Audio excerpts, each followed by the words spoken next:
I'm going to show you how you can change your plan with Verizon. Now, all you have to do is that you have to go to the Verizon website and you'll see a page that looks like this, right? Now, once you're on this page, you just want to go ahead and open the button that says Explore Plans, which is right there. Now, once you tap on Explore Plans, you'll see a page that looks like this.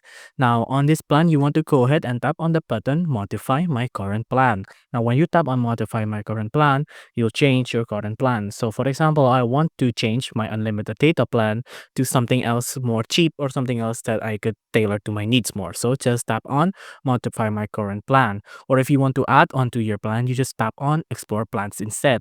But this one, let's just say modify my current plan. Now, once you tap on modify my current plan, you'll see a page like this.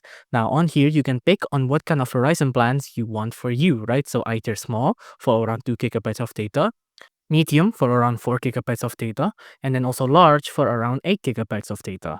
Now, for your new plan, you can see there's going to be a thing that says your new monthly cost and your current monthly cost. So it'll compare. So now you'll have $61 less to pay, but you can say hi to a couple of data boosts, carry over data. You can also say goodbye to premium unlimited 4G LTE data, Mexico and Canada service, but you can still hold on to unlimited talk and text.